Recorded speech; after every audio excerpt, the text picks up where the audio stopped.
My name is Madeline Bismonte from grade 11 Humss 4. I will start from objective of the video that I read is about the lottery by Shirley Jackson. The most symbolic item that appears in the lottery is the lottery box. This box is a symbol for those in the town because it is the one of the only connection to the origin of the lottery. It has been used for as long as anyone can remember, but it's not the original box.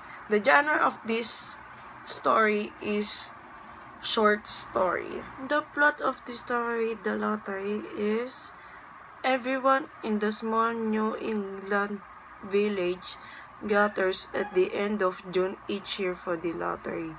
The audience is not informed as to why the lottery is held each year, but is intrigued as the children gather stones and families stand next to each other.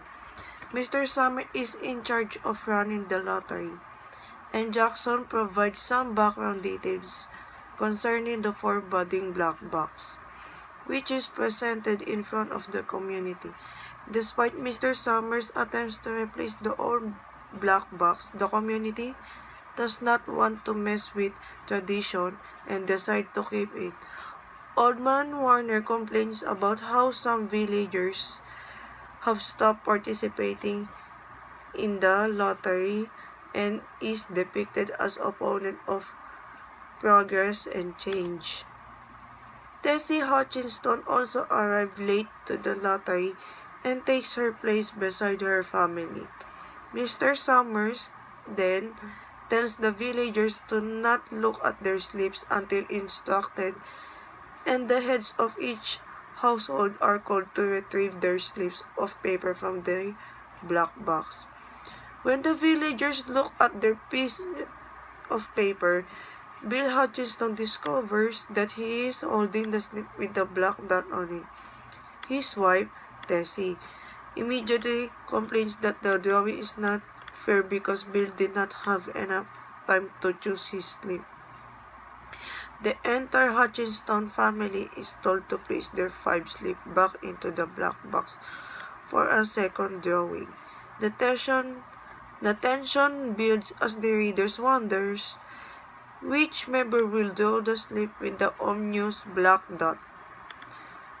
After each family member draws and opens their slips, Tessie discovers that she is holding the piece of paper with the black dot in the middle.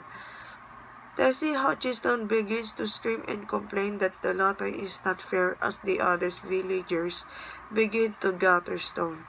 The villagers rush towards Tessie and begin throwing stones at her.